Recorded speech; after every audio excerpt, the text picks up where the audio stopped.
Shalom, selamat pagi semua. Bersyukur di mana-mana Tuhan bawa kita. Tuhan selalu menyertai, menjaga dan memelihara kita. Puji Tuhan, saya berada di Sendakan, di sebuah hotel yaitu Sabah Hotel Sendakan. Saudara yang saya kasih dalam Yesus Kristus, firman Tuhan berkata kita hidup di hari-hari terakhir ini. Karena itu di dalam Efesus pasal 5 ayat 16 berkata, bahwa dan pergunakanlah waktu yang ada karena hari-hari ini adalah jahat. Ya, seharusnya hari-hari ini kita mempergunakan waktu kita untuk terus memberikan hidup kita, masa kita, waktu kita yang terbaik bagi Tuhan. Karena kita tidak tahu bila mana Tuhan membawa kita pulang, ya, atau dalam arti kata yang lain, kematian kita tidak tahu. Kematian itu bila-bila masa akan berlaku dalam kehidupan seseorang. Nah, kenapa dikatakan firman Tuhan pergunakan waktu yang ada? Karena dikatakan hari-hari ini, di hari-hari terakhir ini, ada banyak hal-hal yang terjadi, ada banyak hal-hal yang berlaku. Pertama, kalau kita melihat manusia, hidup manusia hari ini semakin hari semakin jahat. Jahat dalam arti kata yang lain, mereka tidak mempedulikan kehidupan rohani mereka.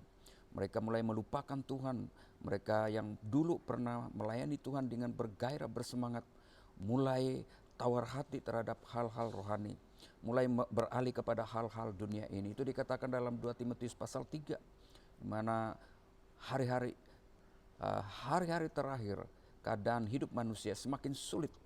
Sulit diberi nasihat, sulit diberi teguran, sulit menerima hal-hal yang baik. Kalau kita baca dalam 2 Timotius pasal 3 itu, ya. Nah, bagaimana kita menggunakan hari-hari kita yang terbaik? Alkitab katakan, karena itu perhatikanlah dengan seksama bagaimana kita hidup hari-hari ini. Apakah kehidupan kita semakin hari semakin bertumbuh dalam kehidupan rohani kita, atau semakin hari semakin hidup kita, diri kita membawa impact yang baik kepada community, kepada gereja, pekerjaan Tuhan, atau kepada sesama kita. Dikatakan janganlah seperti orang bebal dalam Efesus 5 ayat 15. Orang bebal, orang bodoh. Ya, bebal atau bodoh yang dimaksudkan di sini adalah bukan bodoh karena tidak tahu apa-apa, bukan bodoh karena tidak punya pelajaran, tapi bodoh di sini adalah menyentuh sifat hati manusia. Karena itu saudara, mari dikatakan tetapi seperti orang arif, orang yang bijaksana, orang yang punya hikmat. Manusia hari ini pengetahuan semakin bertambah-tambah, tetapi mereka tidak mempunyai hikmat, tidak mempunyai hidup dengan bijaksana. Banyak orang yang berpengetahuan, tetapi sedikit saja orang yang hidup dalam bijaksana atau memiliki hikmat. Bijaksana dan memiliki hikmat itu adalah mengutamakan hal-hal rohani, mengutamakan kehidupan yang dimana membawa hidupnya untuk terus berhubungan dengan Tuhan. Ya, nah saudara yang saya kasih dalam Yesus Kristus, selagi ada waktu, selagi ada kesempatan, mari pergunakan waktu-waktu ini, terutama bagi kita yang sudah bertobat, yang sudah menyerahkan hidupnya kepada Tuhan. Mari layanilah Tuhan. Firman Tuhan dalam Matius 6 ayat 33, carilah dahulu kerajaan sorga, kerajaan Allah, maka semuanya itu akan ditambahkan bagimu. Dan firman Tuhan yang katakan lagi dalam Efesus 5:14, itulah sebabnya dikatakan, bangunlah hai kamu yang tidur. Tidur di sini tidur rohani ataupun tidur secara jasmani.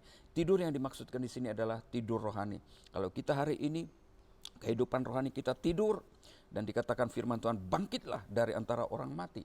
Mati juga di sini pengertiannya ada dua, mati secara rohani maupun mati secara jasmani. Roh kembali kepada Tuhan, ya, atau tubuhnya ya kembali kepada debu tanah. Yang sangat penting di sini adalah bangkit dari antara orang mati, itu maksudnya bangkit daripada kematian rohani. Dan biarlah Kristus akan bercahaya atas kamu. Shalom. Terima kasih, Tuhan memberkati. Layanilah Tuhan dengan segenap hati kita. Amin.